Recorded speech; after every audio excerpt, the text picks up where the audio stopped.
Pues muy buenos días. Muchas gracias a todos por su asistencia. Vamos a dar inicio a la conferencia magistral de la doctora Patricia Payán Vidaña.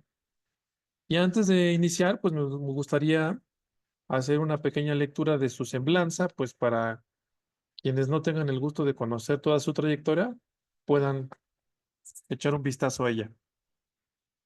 Bien, la doctora Patricia Payán Vidaña es doctorante en Derecho Penal, posee la maestría en Criminalística, Criminología y Ciencias Forenses por el Instituto Superior de Ciencias de Ciudad Juárez, Unidad de Investigación Forense. Perito en dactiloscopía y fotografía por el Instituto Nacional de Ciencias Forenses y Jurídicas Chalco de Díaz Covarrubias, del Estado de México. Máster en Derecho Penal, Constitución y Derechos por la Universidad Autónoma Metropolitana, bajo los auspicios de la Universidad Autónoma de Barcelona, con participación de la Procuraduría General de Justicia del Distrito Federal, Campus Azcapotzalco. En el ejercicio de su profesión, identificó patrones criminales que le permitieron determinar la existencia de un asesino serial en la Ciudad de México que privaba de la vida a personas mayores del sexo femenino y ya con ello realizar la investigación criminal que le permitió alimentar un programa para establecer fecha, lugares, modus operandi, victimología y delitos, así como posibles medios de ingreso y egreso de los escenarios, identificando rutas de escape del sospechoso, creando líneas de investigación que fueron descartándose conforme fue el desarrollo de la investigación, para finalmente lograr la creación de un perfil criminal que permitía la identificación del agresor, sumado a la elaboración de un busto en tercera dimensión del agresor, mismo que fue presentado en prensa. En base a las líneas de investigación, se creó el programa de vigilancia denominado Parques y Jardines, que permitió a la justicia y a los policías preventivos trabajar de manera mancomunada, lo cual permitió el aseguramiento de la agresora conocida como la Mataviejitas, lográndose su procesamiento y sentencia. Sumado a ello, ha elaborado el perfil del criminal homicida conocido como el Caníbal de Guerrero y otros tantos violadores seriales. Doctora Patricia, bienvenida, muchísimas gracias por su tiempo, por esta magnífica conferencia que hemos pues ya planeado y querido tener oportunidad de recibir de parte de usted desde hace bastante tiempo y ahora pues gracias a las nuevas tecnologías y a la disposición de su tiempo podemos estar aquí presentes, tantos quienes tenemos oportunidad y para los que posteriormente puedan verla, gracias a las nuevas tecnologías. Muchas gracias, doctora, y bienvenida. Muchas gracias y bienvenidos los que tuvieron a bien conectarse a esta hora, que es un poquito temprano y la mayoría se encuentran laborando. Sin embargo, como ya lo dijo el doctor Fragoso, pues se va a grabar la sesión y se va a publicar para quien lo pueda ver y guste ver después, incluso hasta compartir. Ahora bien, este es un tema, por decir así, muy de moda, ya que la perfilación criminal se está en auge. Esto a raíz de las diversas series televisivas relacionadas con perfiladores criminales. Sin embargo, en este caso, vamos a dejar a un lado la fantasía de los cinéfilos y series televisivas y vamos a adentrarnos en el verdadero mundo de lo que viene siendo la perfilación criminal. Si ustedes me permiten, voy a compartir con ustedes una presentación que he preparado para tal efecto. Como bien les decía, la perfilación criminal ha estado en boga en las últimas décadas. Sin embargo, en esta última década, pues la vemos, como les comentaba, en series televisivas, programas de radio, incluso en las demás tecnologías con las que contamos. Pero en sí, ¿qué es la perfilación criminal? Vamos a referirnos a que es una técnica utilizada para poder identificar los patrones delictivos de comportamientos criminales. Esto es que nos van a ayudar a resolver los crímenes o delitos. Se basa en un análisis de evidencia para poder identificar el perfil de un posible agresor o un posible sospechoso. En materia de criminología, que es en la que se basa la perfilación criminal, normalmente no llamamos sospechosos. Incluso en algunas series les llaman ignoto, pero en la realidad esa palabra de ignoto no se utiliza.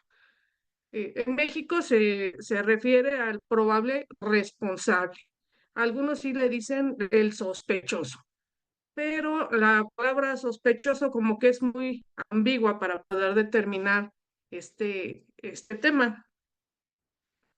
Ahora bien, como les decía, la perfilación criminal es una técnica que nos va a permitir determinar el comportamiento de un sujeto o varios sujetos y nos va a permitir ayudar a resolver crímenes.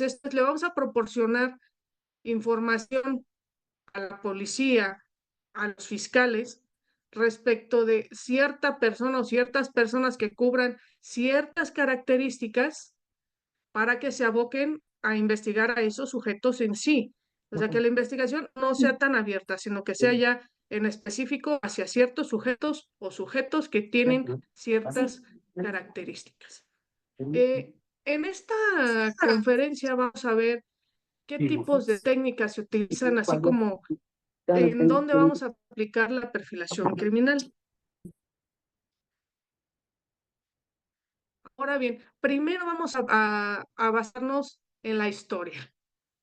Muchos creemos que el origen de la perfilación criminal se remonta a estudios en materia de psicología criminal a principios del siglo XX, aunque a lo largo de los años ha ido evolucionando con los avances de la tecnología y tomando en consideración el enfoque respecto de situaciones pasadas. Pero vamos a ver que también tenemos que empezamos a ver que la literatura en 1841 con Edgar Allan Poe, con su, con su obra Los asesinatos de la calle Morgue, que espero que muchos de ustedes lo hayan disfrutado, y si no, les invito a leerlo. Es un libro muy interesante en el cual nos señala que en París no se puede esclarecer un crimen. En este caso estamos hablando de un homicidio de una madre y su hija, y aparece aquí un detective de apellido Dupin, tal vez algunos lo han escuchado, Cavalier Auguste Dupin, quien es muy detallista en su metodología para llevar a cabo la investigación. Y a través de inferencias logra identificar a los sospechosos o quienes tenían ciertas características de haber cometido el crimen. Y en base a esta intervención de este detective privado, se logra detener a los responsables. También tenemos otra obra, Estudio Escarlata, de Arthur Conan Doyle, que también es una obra muy famosa, en la cual se ve la inferencia y la deducción por parte de nuestro detective favorito, ¿no? Sherlock Holmes, que todos ya se creen Sherlock Holmes, yo sé investigar, yo sé deducir, pero aquí Arthur Conan Doyle hace referencia a cómo va haciendo una metodología hasta llegar a ser casi científica, de cómo va siguiendo los pasos uno tras otro, hasta lograr identificar en base a deducciones al responsable del homicidio. También tenemos que en la vida real encontramos, vámonos muy atrás en la historia, al siglo I después de Cristo, en la cual Locusta, que era una esclava del poder de Roma, a quien le encargaban los homicidios obviamente, de los enemigos políticos, y se tiene el antecedente que terminó con la vida de 400 personas a través de pócimas venenosas, pero cada pócima pues llevaba su toque, ¿no? A esto podemos decir que era la firma de Locusta, ¿no? La mayoría de la gente no conoce este antecedente histórico porque se van más a a la modernidad. También tenemos otro libro muy famoso de 1484, El martillo de las brujas, en el cual la Santa Inquisición hacía sus pesquisas a efecto de poder detectar a las brujas y decían que eran mujeres solteras pero como característica tenían lunares que no estaban a la vista. Y eran mujeres solteras que tenían mascotas, sobre todo gatos. Les decían que los gatos eran demonios con los cuales tenían ciertas conversaciones, ¿no? Entonces podemos decir que aparte no tenían hijos, ¿no? La Santa Inquisición traía a estas mujeres a efecto de revisarlas y buscar los lunares en ciertas zonas, incluso zonas íntimas, senos, y comenzaban la tortura a efecto de que confesaran que eran brujas, ¿no? Posteriormente nos encontramos en la historia la obra de El hombre delincuente de César Lombroso, la mayoría lo conocemos, quien empieza con su tipología, que por el hecho de ser feo ya eres delincuente, ¿no? Y muchos años se aplicó esa técnica en base a las características fisonómicas, determinar que una persona era delincuente, incluso se podía aseverar que en base a esa fisonomía podría ser un ladrón, podría ser un violador. Sin embargo, pues a la fecha vemos que eso realmente no es verdad. Y de igual manera tenemos el más famoso y conocido por todos, que es el Destripador de Londres, ahí en Whitechapel, y que es una serie de homicidios cometidas al parecer por una persona, ya que reúnen las mismas características. Sin embargo, esa persona jamás fue identificada ni detenida. Se presumía que era un carnicero, se presumía que era un médico que había llegado y que se había embarcado posteriormente de cometer los homicidios, que había llegado a América, y una serie de suposiciones. Sin embargo, nunca se logró dar con ese asesino. Ahora bien,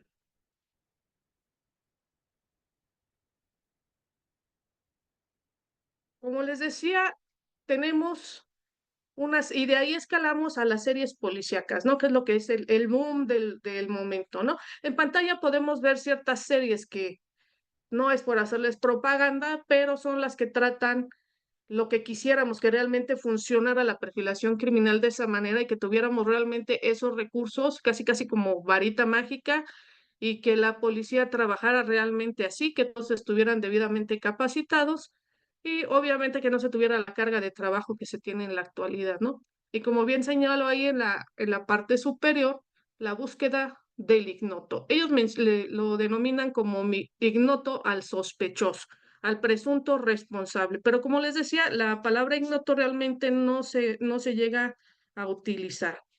Sin embargo, sí podemos señalar que contamos con varios autores, varios estudiosos, varios criminólogos y podemos considerarlos como de los primeros perfiladores criminales modernos. Tenemos al doctor Vicente Garrido Genovés, él es español, quien define el perfil criminal como la disciplina de la ciencia forense que se ocupa de analizar las huellas del comportamiento en una escena del crimen.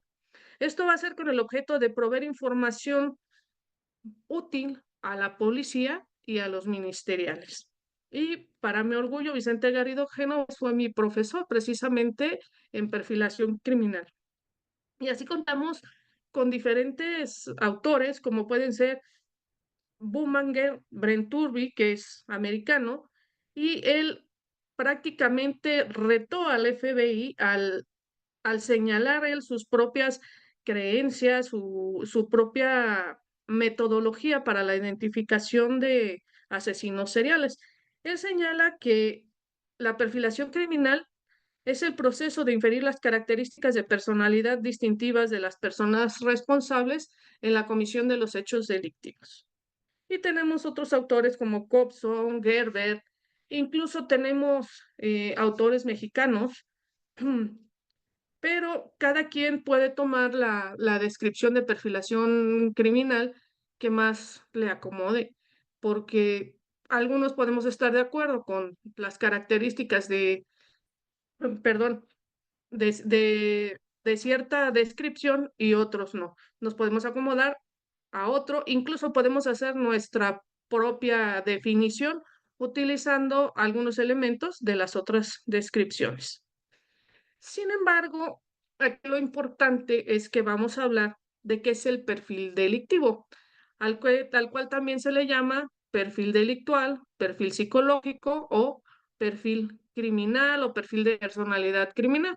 Como les digo, cada quien lo denomina de diferente manera. Sin embargo, todo se va a referir al comportamiento humano de cierto sujeto que ha cometido delitos y que a su vez tienen ciertas características particulares que nos permiten inferir que cierta persona es la que cometió esos delitos, sobre todo en tratándose de homicidios y en tratándose de violaciones, que es lo que se encarga la perfilación criminal, que son los delitos más graves. Ahora bien, dentro de la perfilación criminal podemos decir que es un proceso en el que vamos a buscar identificar a cierta persona.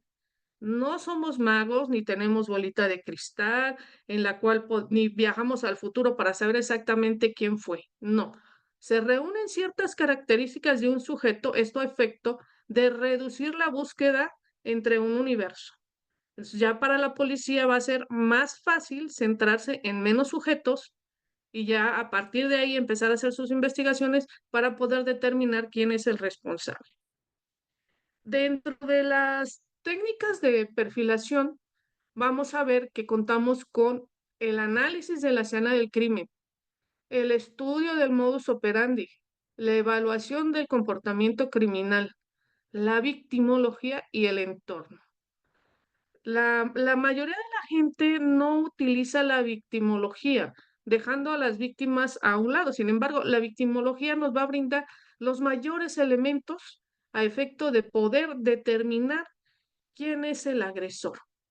Y esto nos va a abrir una visión, porque si nada más analizamos los otros elementos sin tomar en cuenta la victimología, pues estaríamos dejando fuera muchos elementos. Dentro de los métodos que tenemos para, o tipos para poder identificar a los agresores, contamos con los que aparecen en pantalla, que es empezamos por el criminal profiling, ese que fue creado por el FBI, que todos conocemos y en los cuales se basan las series televisivas. Y tenemos el estudio de la escena del crimen, en la cual vamos a analizar si es organizada o desorganizada, así como el modus operandi, la firma y periodo de enfriamiento. Otras técnicas que nada más se basan en el modus operandi. Y tenemos la Resetec, que es creada por un mexicano y se basa en la reconstrucción, en el secuencial teórico y conducta del crimen. Alfredo Velasco es el mexicano radicado en Ciudad Juárez que se encargó de crear este método, tomando en consideración otros métodos, entre ellos el del FBI, el de modus operandi y escena del crimen. Esto es conjunto y hace una tabla en la cual se va vaciando la información para poder ir infiriendo y deduciendo. Y también contamos dentro de los más modernos el método Vera, que se refiere a la víctima, como lo dice su acrónimo, victimología, escena del crimen, relación con la víctima y atacante desconocido. Esto es un método español, que de igual manera se basa en ir anotando en unas tablas la información que se va obteniendo. Y finalmente tenemos los perfiles delincuenciales. Esto es más que nada basado en la psicología y psiquiatría, en la cual ya hay ¿cómo se llama? Ya fueron identificados como psicópatas, psicóticos, asesinos mixtos, agresores sexuales, terroristas, etcétera, y otros tipos de perfil psicológico, pero en los cuales ya son identificados como delincuentes. También contamos con la perfilación geográfica, ya que existen diversos tipos de perfilación, como se lo señalaba, pero se van a basar en perfilación criminal, la perfilación geográfica, la conductual y la investigativa. Cada una nos va a aportar diferentes elementos a efecto de poder resolver los delitos o crímenes, como ustedes deseen eh, nombrarlo, ya sea porque podamos identificar dónde se mueve el criminal o a través de su comportamiento o a través de las motivaciones que va a tener. Y para esto vamos a utilizar lo siguiente. Vamos a estudiar lo que son los perfiles de agresores conocidos, perfiles, perfiles de agresores desconocidos o perfiles criminales, el perfil geográfico y la perfilación corporativa. Cuando hablamos de perfiles de agresores conocidos, nos vamos a referir al perfil psicológico o bien al método inductivo, que va a consistir en la caracterización de los agresores conocidos o a la población carcelaria para extraer ciertas características generales. Y aquí vamos a partir de lo general a lo particular. Aquí ya tenemos información de ciertos agresores que ya estuvieron dentro del procedimiento penal, ya están identificados, ya sabemos cómo se comportan. Muchas veces los dejan en libertad al suspenderse sus procedimientos o bien cumplieron una sentencia, pero al salir vuelven a cometer ese tipo de delitos. Entonces ya tenemos identificados a estos sujetos, por eso se le denomina perfiles de agresores conocidos. Y nos vamos a basar en el perfil psicológico que fue emitido en el centro penitenciario. Por lo que hace a los perfiles de agresores desconocidos o perfil criminal o método deductivo, aquí lo que vamos a hacer es analizar la escena del crimen o el lugar donde se cometió el delito o donde fue hallada la víctima. Aquí vamos a ir de lo general a lo particular. Vamos a ir analizando un universo de información para poder ir extrayendo así a cuentagotas la información y nos va a llevar hacia ciertos sujetos. Y de ahí ya vamos a hacer el estudio individual para ver cuál es el que se encuadra más en el perfil que estamos haciendo nosotros. No es como nos señalaban antiguamente en el FBI, por ejemplo, en el asunto de una bomber, que el perfilador criminal dijo, no, es un sujeto de entre 35 y 45 años, mismo que al momento de ser detenido va a llevar un traje de color azul de 3 piezas. Sin embargo, al momento de ser detenido el una bomber, estaba en pijama, pero al momento de salir del domicilio, pues ya llevaba un traje de 3 piezas y efectivamente de color azul, ¿no? Pero como les decía anteriormente, pues no somos magos, ni tenemos bolita de cristal, ni somos adivinos. Nos basamos nosotros en información y métodos científicos. Toda la información que cae en manos del perfilador tiene que ser analizada. Debemos analizar testimonios, debemos analizar la escena del crimen, debemos analizar eh, toda la victimología, la perfilación geográfica entre todos. Ahora vamos a qué es el perfil geográfico, el cual se va a desarrollar tomando en consideración el comportamiento criminal. ¿Qué es esto? Vamos a analizar las zonas donde actuó el probable responsable y su posible lugar de residencia.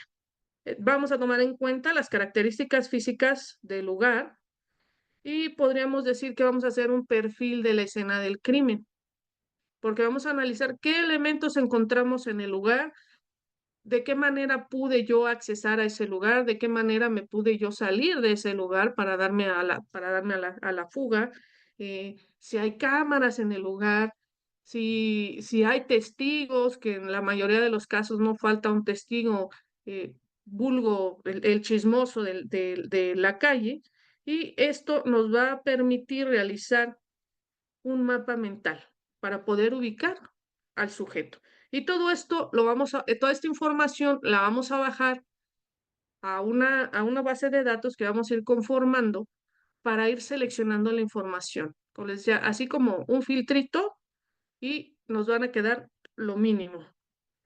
Y hay quienes consideran a la perfilación corporativa como parte de la perfilación criminal. Sin embargo, en nuestros días es algo que apenas está comenzando a evolucionar. En este caso, la mayoría de las empresas lo están utilizando para perfilar al personal. Esto es que los empleados no se dediquen al robo, que no estén sustrayendo la mercancía tipo robo hormiga, que no cuenten con antecedentes penales. En sí, eso es la perfilación corporativa, pero como les digo, la mayoría considera que la perfilación corporativa no forma parte de la perfilación criminal. Así que eso lo dejamos a un ladito y eso pues ya cada quien verá si lo considera o no. Ahora bien, para poder llevar a cabo una perfilación criminal, debemos tomar en consideración la psicología forense. Esto es uno de los elementos primordiales porque nos va a aportar mayores elementos para poder entender cómo piensa el delincuente y en su caso poder predecir cuándo va a cometer el siguiente acto delictivo. Nos va a servir para determinar la personalidad, las motivaciones, los patrones de conducta que nos van a permitir realizar un perfil con mayor precisión. Muchos creen que es muy sencillo, que cualquier persona puede ser perfilador criminal. En la actualidad podemos ver cientos de publicidad en redes sociales de escuelas o instituciones educativas que te ofrecen el ser perfilador criminal en 6 meses o en un año. Sin embargo, eso es falso. Un perfilador criminal no hay en sí una materia que te diga, nada más vas a estudiar esta materia y vas a ser perfilador. No, nos basamos realmente en todas las ciencias forenses y principalmente en la psicología forense. Somos una rama de la criminología forense. Debemos de estar empapados en todas las ciencias forenses para poder hacer un análisis más preciso, para poder interpretar los resultados del laboratorio. Hay muchas veces que, por ejemplo, perito químico hace una descripción de los indicios que fueron localizados en el lugar, criminalista igual, pero nosotros lo vemos desde afuera hacia adentro. Eso es una perspectiva más amplia, como si estuviéramos viendo la escena del crimen con un dron. Debemos de analizar el todo y de ese todo nos vamos a ir centrando a lo menos, o sea, de lo general a lo particular, para poder identificar al sujeto o sujetos que cometieron ese delito. Ahora bien, siempre nos preguntamos, bueno, cometió el delito, pero ¿a dónde se fue? ¿Por dónde se fue? Por eso les digo, tenemos que hacer esa perfilación geográfica a efecto de poder determinar por dónde ingresó el sujeto, en este caso el agresor, por dónde ingresó la víctima, por dónde salió la víctima, por dónde salió el agresor. Es el camino que toma normalmente la víctima o desvió su camino normal. Es el horario que hace la víctima normalmente para trasladarse a hacer sus actividades deportivas o fue una actividad diferente. Empezamos a hacernos ciertos cuestionamientos que a muchos les pensaría, no, esto es así como para qué quieres saber tanta información, de qué te va a servir. Aquí lo más importante es saber la información de la víctima, porque saber cómo se mueve la víctima, con quién interactúa la víctima, vamos a obtener muchísima información. Por ejemplo, en el caso de la Mata Viejitas, las víctimas eran personas de la tercera edad. Todos sabemos que personas de la tercera edad casi no salen de su domicilio. Y es más, casi no permiten el acceso a personas a su domicilio. Entonces, fue a hacer una investigación de campo de con quiénes interactuaban las víctimas, cuáles eran sus horarios en los cuales iban a salir del domicilio, aún al interior del domicilio, si realizaban alguna actividad lúdica o recreativa o social o religiosa. Toda esa información la vamos a bajar y vamos a empezar a hacer bases de datos para empezar a sacar lo que se conoce como perfil victimal. Ese perfil victimal nos va a permitir identificar qué tipo de víctima es la que tenemos. Si es una víctima que se autopuso en peligro, si es una víctima que iba pasando nada más, o si era una víctima que ya había sido estudiada y había sido elegida para ser parte del ritual del agresor. Y lo que todos nos preguntamos, ¿quién es la persona que realmente cometió el homicidio? Esto es, quién es el asesino, y podemos verlo a nivel mundial cuando nos encontramos este tipo de crímenes atroces que pueden ser homicidios o pueden ser violaciones. Ahora bien, ¿qué vamos a tomar en consideración? Miren, en esta gráfica podemos decir, en esta fotografía podemos decir, pues aquí tal vez contamos con todos los elementos que nos van a permitir realizar una perfilación criminal. Muchos van a decir, ay, ¿cómo? O sea, ¿de qué se trata, no? Obviamente estamos viendo que tenemos el mapa, sí, tenemos dos lupas, una mayor y con mayor aumento que la otra, y eso nos va a permitir ir de lo general a lo particular, estudiar la geografía de la comisión del delito y el tiempo. El tiempo, no contamos con mucho tiempo, porque todos sabemos que mientras más tiempo pase, los indicios se enfrían, los indicios se pierden. Entonces tenemos que apurarnos, pero no hacer las cosas con prisa, porque si hacemos las cosas con prisa, vamos a dejar pasar detalles, se nos van a ir indicios, se nos va a ir información, o tal vez tenemos la información, pero no la vamos a considerar.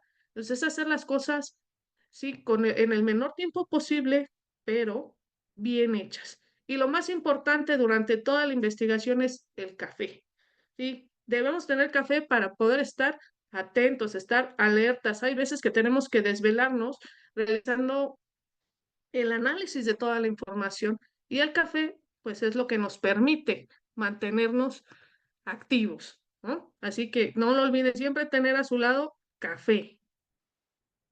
Ahora, cuando, cuando realicé la perfilación criminal del asesino, porque no sabíamos que era asesina, el asesino serial de personas de la tercera edad en la Ciudad de México, ¿qué consideré?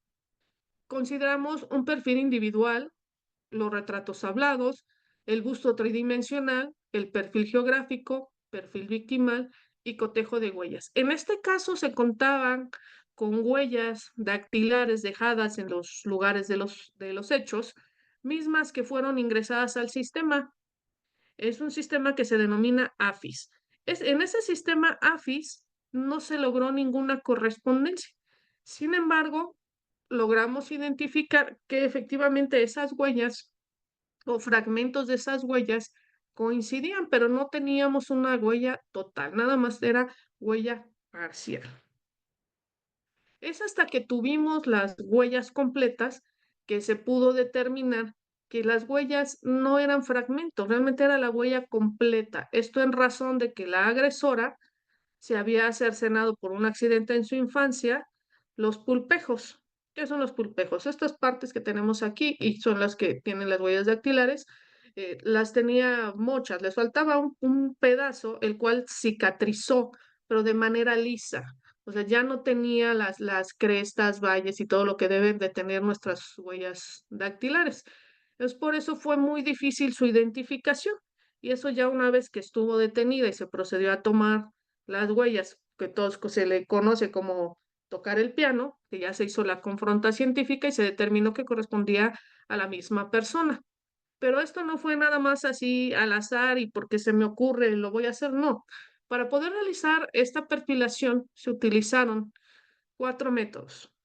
El cuantitativo referente a las estadísticas policiales que se tenían, esto es, yo consulté con policía judicial, en ese entonces soy policía de investigación, sus bases de datos referentes a homicidios de personas de la tercera edad, robos a personas de la tercera edad, y esto es primordial para empezar a hacer ya un organigrama, para poder empezar a hacer una base de datos. Y el estudio o método cualitativo, que en este caso fue entrevistas a testigos, en algunos casos se contó con testigos, entonces fueron entrevistas tratando de obtener la mayor información, y luego nos vamos al empírico, ¿no? O sea, podemos decir que cualquiera puede utilizar el método empírico, esto es observación y análisis del lugar, y yo puedo inducir que sucedió X circunstancia, pero no me voy a basar nada más en el empírico, porque podemos decir, ay, yo siento, yo considero, o tal vez me sienta yo con poderes mágicos y voy a decir que fue fulano o sutano quien cometió el delito. Sin embargo, esta información que se obtenga a través de este método empírico la tenemos que verificar, porque muchas veces cuando hablamos con los testigos suelen exagerar y en algunas veces ponen de su cosecha, inventan situaciones que no son. En este caso es lo que sucedió para poder identificar a esta señora. Cada quien tenía una versión de su aspecto físico, a pesar de que estaban vamos a suponer, dos sujetos que son nuestros testigos, tienen a la vista a la misma persona y cada quien da una descripción completamente diferente. En algunos casos se iban así una vuelta de 180 grados y decíamos, bueno, ¿cómo es posible si los dos lo tuvieron a la vista, enfrente, y cada quien la está describiendo a esta persona de manera diferente? Entonces, por eso tenemos que verificar. Sin embargo, se realizaron los retratos hablados respecto de la descripción de cada una, logrando así de toda la investigación, lograr más de 150 retratos hablados. Y finalmente, y el método más importante, el científico, en el cual vamos a basar la observación, hipótesis, las teorías y todas las aplicaciones practicadas. Esto vamos a tomar en consideración los métodos anteriores, que son cuantitativo, cualitativo y el empírico, y todo lo vamos a bajar al método científico para obtener ya una información cierta que sea verificable. ¿Qué significa que sea verificable? Que cualquier otra persona puede analizar lo que nosotros obtuvimos y ellos van a obtener exactamente el mismo resultado. Ahora bien, dentro de las aplicaciones actuales, podemos señalar que la perfilación criminal se utiliza en la resolución de crímenes violentos, secuestros, violaciones y otros delitos graves, pero principalmente se utiliza para homicidios y para violaciones. Además de que resulta ser una herramienta que nos va a permitir identificar a los sospechosos desconocidos y a a la prevención de futuros delitos. Miren, en pantalla tenemos una fotografía de una ficha de cadactilar. Esta corresponde a Juana Barraza Samperio y como pueden ver, vean ustedes las impresiones, lo que les decía, ¿no? Que les falta un pedazo, en este caso, al índice y al dedo medio de este dedo y otro pedacito aquí al meñique. Esto era de la mano izquierda. La de arriba es derecha, esta es izquierda. Entonces nunca íbamos a lograr la identificación hasta no tener las huellas del agresor. Y ya se realizó la confronta y se determinó que efectivamente los fragmentos localizados correspondían a estas improntas, a estos dedos de la agresora.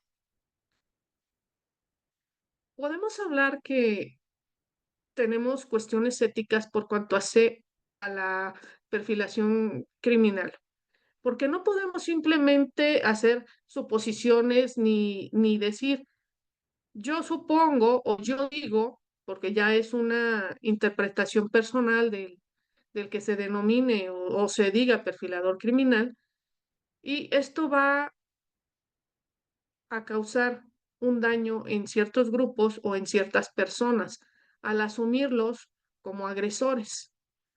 Debemos de ser precisos y tener una validez científica de nuestras aseveraciones.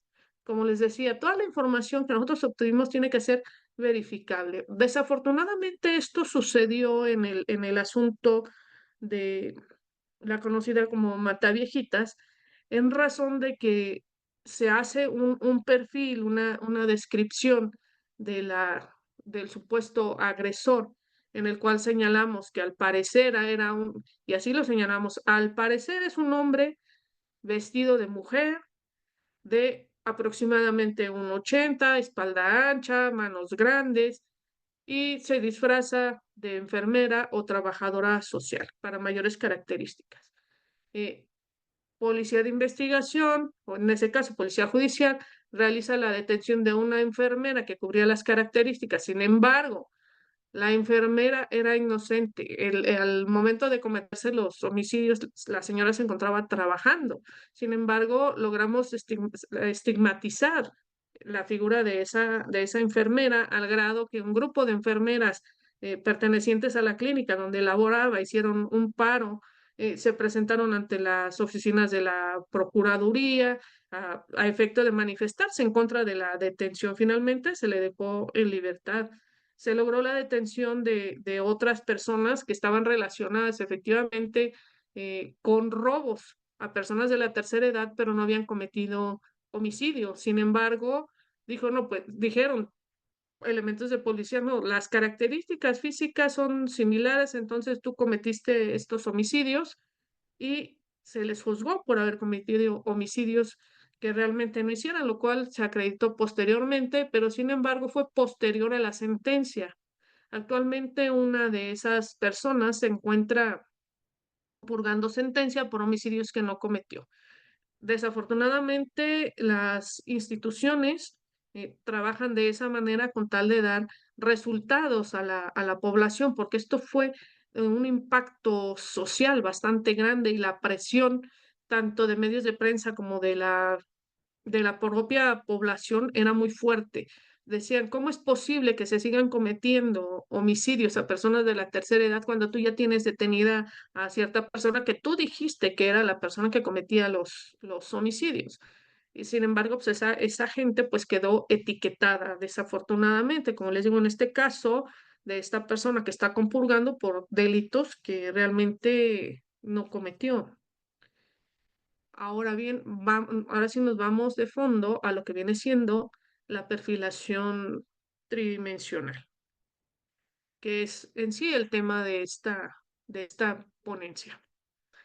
En la Procuraduría de la Ciudad de México, hoy Fiscalía, se cuenta con una herramienta tecnológica que se llama CARAX, la cual realiza retratos hablados a través de descripciones de las víctimas o de testigos respecto de sus agresores o de los sujetos activos. En este caso, ¿por qué se denomina Caramex? Porque está basada en el rostro del mexicano. Los mexicanos tenemos ciertas características fisonómicas muy diferentes, por ejemplo, a un europeo o a un estadounidense. O sea, son muy diferentes nuestras características fisonómicas.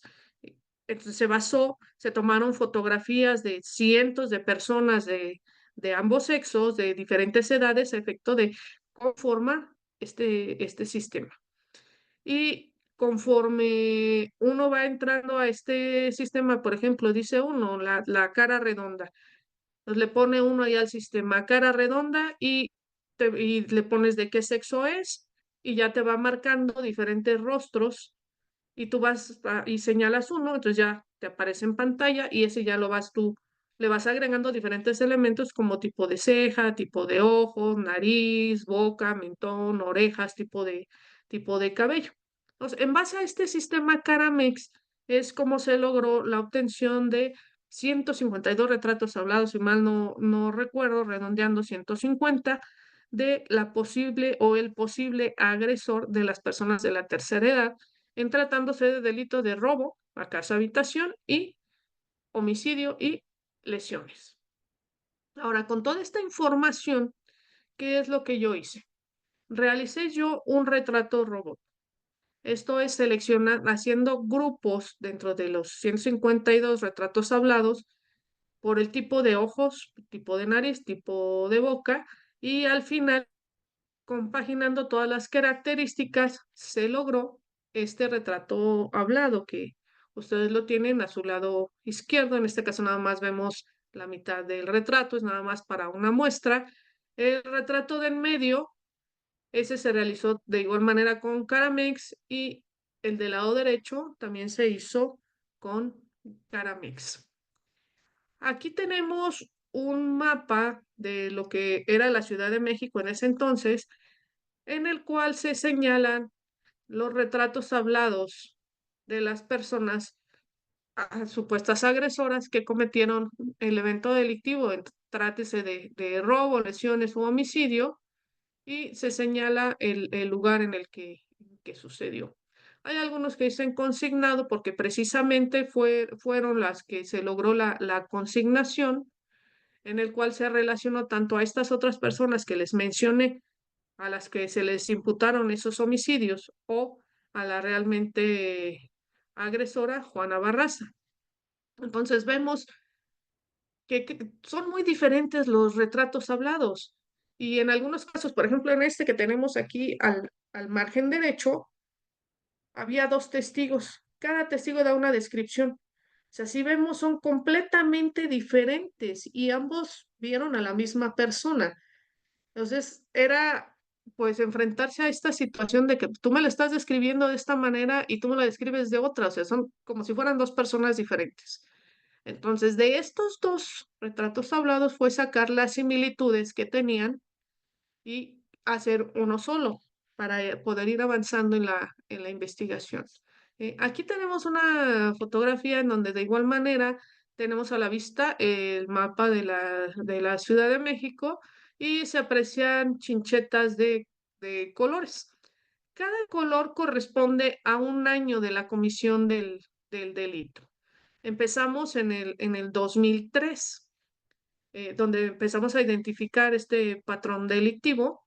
Entonces empezamos a marcar en el mapa para poder ubicar de manera geográfica cómo se iba moviendo el delincuente. O sea, si nosotros trazamos aquí unos círculos imaginarios, vamos a ver que se concentra más en la parte central.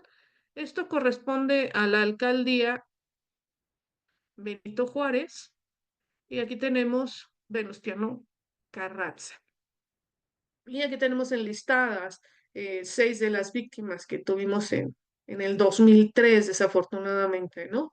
Eh, y aquí no bastaba nada más en marcar en dónde sucedió el evento delictivo, era trasladarse al lugar. La mayoría de los perfiladores criminales no se trasladan a los lugares donde se cometió el evento delictivo o donde fue encontrado el cuerpo. Sin embargo, yo sugiero que debe hacerse porque al estar ahí presente, obtienes mayor información. Puedes ver cómo accesaron tanto la víctima como el agresor, localizar cámaras, localizar testigos, eh, qué tipo de vialidades son con las que cuentan, si hay tiendas cercanas, qué tipo de actividades a las cercanías se pueden realizar. Entonces, es mucha información que se puede obtener al trasladarse al lugar y no va a estar nada más con la información que obra en la averiguación previa, en este caso, o en las carpetas de investigación. Y con lo que te informó Policía de Investigación, yo sugiero que hay que trasladarse para obtener mayor información. Ahora, ¿por qué vamos a hablar de arte forense? Porque es parte de las técnicas que se utilizaron para la realización del busto, un busto en tercera dimensión. El arte forense es una aproximación escultórica del sujeto. Y esto normalmente lo realizan antropólogos u odontólogos, tomando en consideración un cráneo. O sea, teniendo un cráneo, sobre el cráneo se trabaja y van realizando, como podemos ver en la fotografía, una aproximación. Normalmente lo hacemos para poder identificar el cadáver, a quién pertenecía la osamenta. No basta simplemente ver la forma del cráneo. En algunos casos, si se cuenta con un registro dental, se le da la intervención al odontólogo forense, quien realiza la confronta junto con la dentadura encontrada en la osamenta y se puede lograr la identificación, pero no siempre es así. La mayoría de las personas no cuentan con un registro dental. Aquí podemos ver cómo se realiza la reconstrucción forense en base a la antropología forense. Aquí se puede apreciar que se tiene el cráneo en la parte baja y se empieza a realizar formando los grupos musculares. Los grupos musculares son los que nos van a dar las características fisonómicas. O sea, podemos ver aquí que son varias capas y efectivamente no es nada más colocar la masilla o plastilina, porque sí, porque podemos decir, estoy haciendo una escultura y sobre la pura, o sea, me voy a este último y pues le voy dando forma. No, se trata de ir en base a los grupos musculares, ir formando el rostro, pero cada grupo muscular tiene una profundidad, la cual con estos marcadores la vamos a señalar y ahí ya vamos a ir revistiendo el cráneo a efecto de dar las características fisonómicas. Y ya al final se da esta tercera capa que corresponde a la piel para quedar finalmente de esta manera. Y vamos a decir, bueno, ¿y yo para qué quiero saber eso? O sea, ¿por qué no hiciste simple y sencillamente una escultura? Porque no era suficiente, sumado a que yo invité al director de servicios periciales que le diera intervención en antropología forense y él me dijo, no, porque eso nada más se hace con personas muertas, no lo vamos a hacer con personas vivas.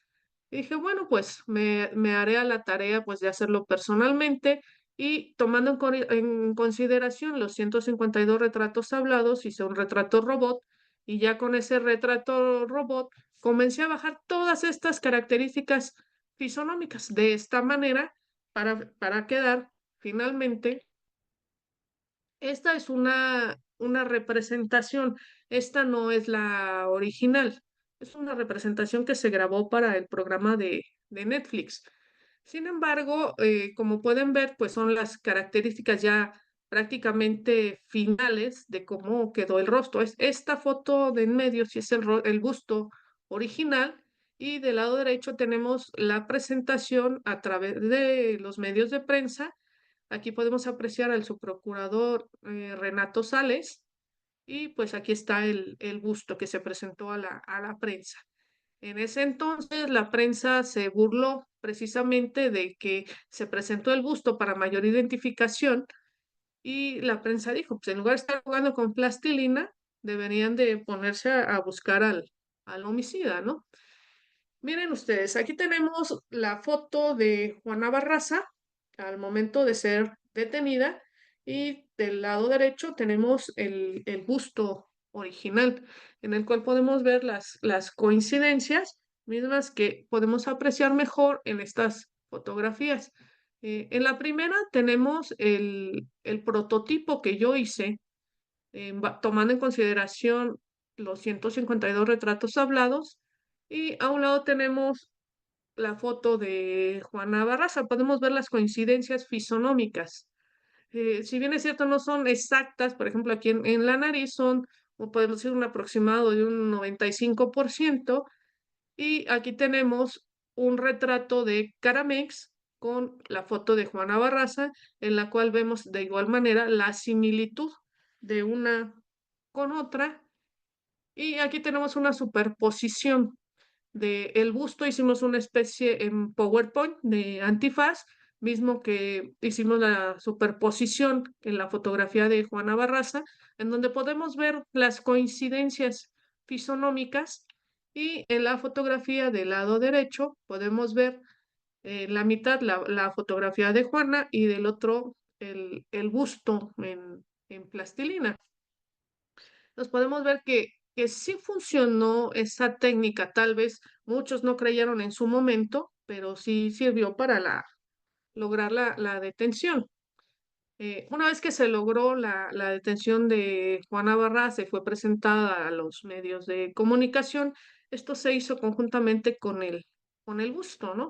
Entonces ahí ya la prensa y demás grupos sociales vieron que pues no había sido una broma el hecho de haber realizado el busto, que uno únicamente sirve para la identificación de restos óseos, ¿no? En este caso sirvió para agresores vivos. Esta misma técnica yo la utilicé para identificación de agresores sexuales y de igual manera funcionó, lográndose la captura de varios de ellos.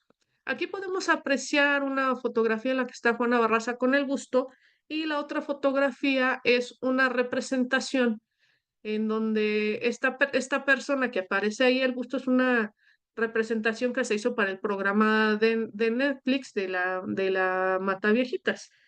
O sea, podemos ver que no es exactamente igual, ¿no? Pero es una aproximación. Y pues este fue el resultado, la presentación por parte del procurador Bernardo Batis del busto y pues la presentación de Juana Barraza y finalmente pues la donación del busto, del famoso busto al Museo de la Policía de la Ciudad de México. Y ahora vamos a ver las tecnologías avanzadas de nuestra modernidad, en la cual podemos ver que la perfilación criminal ha evolucionado mucho y ahora contamos con mayores herramientas. Si tomamos en consideración que esa perfilación criminal la hice en el 2007, cuántos años han pasado, ¿no? Y cómo ha ido evolucionando la tecnología y cómo contamos con mayores herramientas ahora para la identificación de delincuentes. O sea, vemos que tenemos el Big Data, el reconocimiento facial, modelado del comportamiento, y esto cada vez es más preciso y vamos dando paso a la inteligencia artificial. Aquí, por ejemplo, vemos una gráfica en la que se hace una reconstrucción y se logra la identificación del sujeto. En algunos aeropuertos a nivel internacional ya se cuenta con esta tecnología de reconocimiento de rostro, al igual que en algunas policías a nivel mundial. Y de igual manera, por lo que hace a los cráneos, ya no necesariamente tenemos que utilizar masilla o plastilina para lograr la reconstrucción. Lo podemos hacer a través de la inteligencia artificial y vamos a obtener resultados similares, ya que son en 3D o 4D, y nos va a dar una aproximación de igual o mejor en cuestión de proporción para la identificación de los sujetos. Ahora bien, y para finalizar, tenemos que la perfilación criminal es una herramienta invaluable para la resolución de crímenes y nos va a proporcionar una comprensión cada vez más profunda del comportamiento criminal y debemos de tomar en consideración los avances de la ciencia y la psicología forense en las cuales nos vamos a basar para poder realizar nuestra perfilación criminal y así poder ayudar a la implementación de una verdadera justicia. Por mi parte, eso sería todo. Por si ustedes tienen alguna pregunta, adelante. Muchísimas gracias, queridísima doctora, por esta magnífica conferencia magistral. Pues ahora sí que vamos a dar al paso a la sesión de preguntas y respuestas. Si alguien quiere hacer uso de la palabra, es momento. Y bueno, pues cedo el uso de la palabra a quien quiera hacer uso de ella. Muy buenos días. Buenos días, doctor David. Doctora, Buenos muy días, buenos doctor. días. Con el gusto de saludarle y excelente cátedra como siempre. Quisiera que nos pudiera aportar respecto de su punto de vista sobre los perfiles, sobre todo lo que sucedió con lo de Ayotzinapa. Ese es un tema bastante fuerte, donde la Fiscalía General de la República tomó diferentes perfiles en los cuales utilizó cuestiones, pues desde el tipo de biológicas, etcétera, para poder referir sobre ciertos dictámenes. No sé qué nos puede usted aportar respecto de su punto de vista sobre esa circunstancia. Ok, doctor David. Ese fue un asunto más que nada mediático. Y tomando en consideración que hubo mucha presión social, presión política y hubo ahí ciertas manos negras que intervinieron durante el procedimiento, toda la evidencia se encuentra viciada. Al no tener elementos o indicios puros, sino totalmente contaminados, no podemos más que inferir. Pero, pero recuerde usted lo que señalé en un inicio, que no nos vamos a basar nada más en una inferencia, en el yo creo, yo pienso. Debemos de considerar la ciencia como un elemento real para poder hacer una determinación. Si no contamos con estos elementos, no podemos emitir una opinión científica, la misma que puede ser analizada por otros y van a obtener exactamente el mismo resultado, lo cual no sucede aquí, porque hemos visto que han dado intervención a diversas instituciones, incluso instituciones internacionales, y no coinciden en los resultados. Desafortunadamente esto sucede en este tipo de asuntos en lo que se ve viciado y contaminado el indicio. Espero que le haya quedado claro.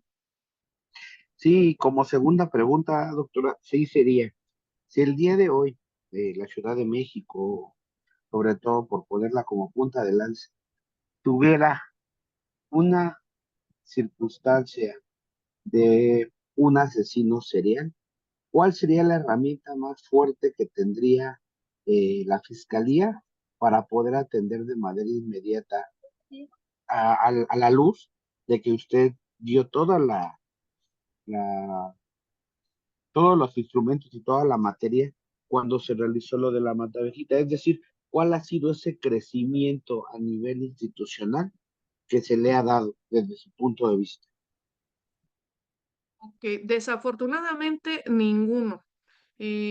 Únicamente el trabajo que yo realicé es el que se conservó en la institución, en lo que fue la Procuraduría. Actualmente la Fiscalía no cuenta ni con criminólogos ni con perfiladores criminales que se dediquen a este tipo de tareas, que si bien es cierto se cuenta con un área de análisis delictivo y pudiese tomar en consideración ciertos elementos para lograr identificar a ciertos agresores, les falta saber manejar el resto de las herramientas para poder llevar a cabo una perfilación criminal. En sí, la institución no tiene crecimiento en esa rama. Gracias, doctora. De nada.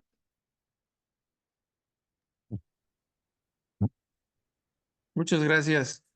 Eh, el doctor Ricardo Rafael Correa Jarre nos deja un mensaje.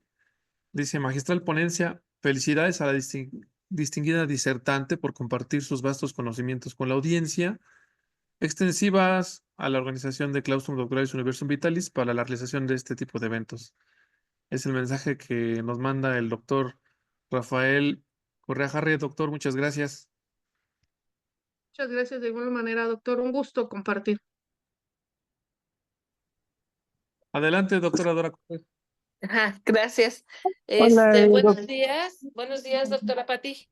Buenos días, doctora. Pues, como siempre, más que comentarios, siempre es poderles externar mi agradecimiento de manera personal, de manera institucional también, el apoyo que ustedes nos dan al claustro, su excelente ponencia. Les comentaba desde la vez pasada, nos amplían nuestra cultura, nuestro conocimiento, ya que no es nuestro tema, pero la verdad, ir aprendiendo temas que no dominamos es un placer escucharla, como siempre saludarla, y muchas felicidades, doctora, y muchas gracias. Un gusto, doctora Dora. El doctor Álvaro Pedro Martínez Cortázar también quiere hacer uso de la palabra. Doctor, adelante.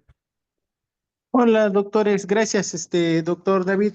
Doctora Patti, muchísimas gracias por su ponencia. La verdad es que enriquece muchísimo a todos los que estamos en este tipo de áreas de manera directa o indirecta. La verdad es que enriquece muchísimo este tipo de información que de repente llegamos a desconocer y que sin duda con su vasto conocimiento nos ha abierto una perspectiva bastante panorámica, bastante amplia para poder pues yo creo que incluso hasta generarnos más curiosidad para seguir estudiando acerca de esta área o de esta rama. Lejos de hacer una pregunta, doctora, porque la verdad fue una información muy clara, muy veraz, muy buena, hacerle una invitación. Nosotros estamos en la región de Acatlán de Osorio, en una universidad. Ya al doctor David en algún momento le habíamos hecho el comentario de empezar a generar vínculos para crecer todos juntos y pues hacerle la invitación extensiva. Nosotros contamos con el área de enfermería, psicología, derecho, químico farmacobiólogo, y nos gustaría muchísimo que en algún momento nos coordinemos y podamos trabajar con una conferencia de este tipo como las que usted ofrece, que sin duda son enriquecedoras en toda la extensión de la palabra.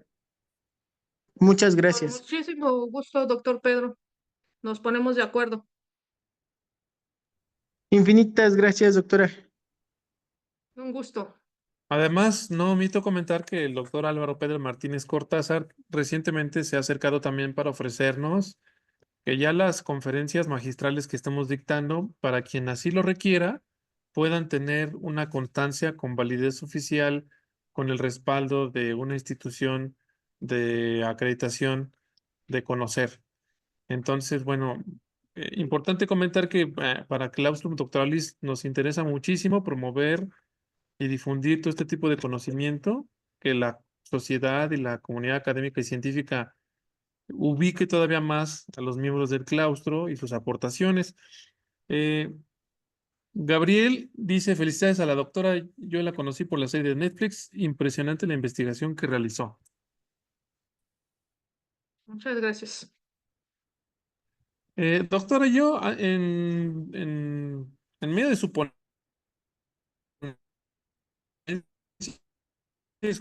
me gustó mucho un comentario. Se les hace muy fácil anunciar que con unos cuantos meses de estudio se pueden convertir en perfiladores criminales. Yo quisiera hacer la pregunta, ¿cuánto se requiere en tiempo y en preparación para que alguien se pueda llamar a sí mismo, o bueno, para que alguien pueda ser reconocido como perfilador criminal? Es que se cuenta con licenciaturas, maestrías y especialidades. O sea, no es nada más voy a tomar un curso de 2 meses o de una semana y ya soy perfilador. No, eso es información totalmente errónea. Y no es nada más tener el documento en físico, sino la práctica. Muchas gracias. A mí me gustó mucho esta innovación que usted presenta de cómo traer la antropología a la perfilación criminal. Creo que es algo novedoso, es una gran incursión que sin lugar a dudas necesita mayor atención, pues no solamente de la comunidad académica y científica, sino también de las personas que ejercen un papel importante en el ejercicio de la justicia, no solamente en México, sino en el mundo.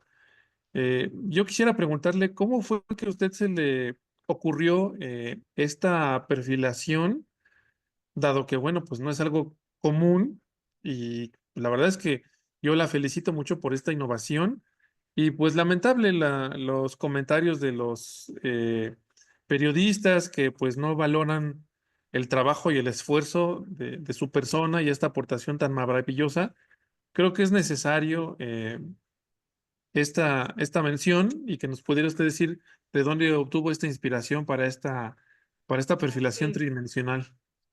Más que nada fue tomando en consideración el tipo de víctima, que eran víctimas de la tercera edad en la mayoría de los casos y que si bien se contaba con testigos, no es lo mismo que tú veas una fotografía o un retrato hablado y te digan, a ver, ¿lo conoces? A que tú veas en tercera dimensión, se te va a hacer más fácil identificarlo, porque se lo pones a la vista y puedes rotarlo. En mi caso, yo se los ponía a la vista y les preguntaba en qué ángulo lo tuviste a la vista, ¿no? A qué distancia, a qué altura, y se los ponía exactamente como ellos lo habían visto, y en su caso se iba modificando el busto hasta quedar como finalmente quedó. Entonces, esto es una aproximación más real y más fácil de identificar para cualquier persona, porque incluso si tú le enseñas una fotografía de esa misma persona a un niño, te va a decir, no, pues no lo conozco, pero si le pones al gusto, va a decir, ah, sí, sí lo conozco, sí lo he visto. Entonces, para una mejor identificación.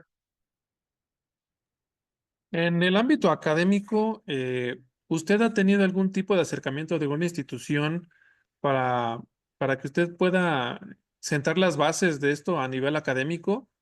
Digamos, en el dictado de diplomados o seminarios para la perfilación en 3D y que esto pueda empezar a hacer las bases para que se empiece a dar de una forma ya más constante en las instituciones académicas esta perfilación.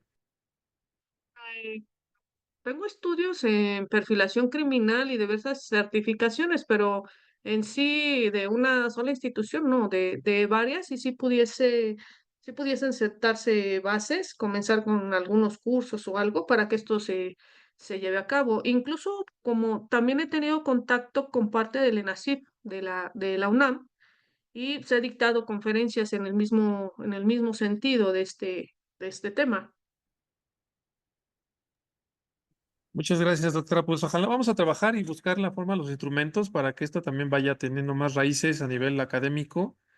Eh, yo nuevamente le agradezco su tiempo y la valiosa asistencia a esta conferencia, que sin lugar a dudas, bueno, pues conforme vayan pasando los días y vaya circulando la conferencia en redes sociales, para la gente que no pudo estar presente aquí, pero que van a verla, seguramente vamos a estar recibiendo más comentarios, dudas, y bueno, pues le agradezco nuevamente la invitación.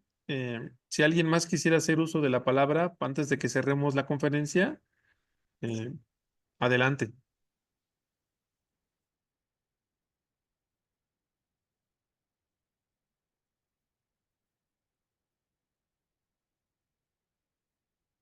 Parece que no. Fue, fue muy interesante todo lo que expuso. Yo agradezco la invitación y en verdad una exposición maravillosa de principio a fin, muchos aprendizajes y gracias por compartir sus conocimientos, doctora. Un gusto, doctor Carlos Alberto.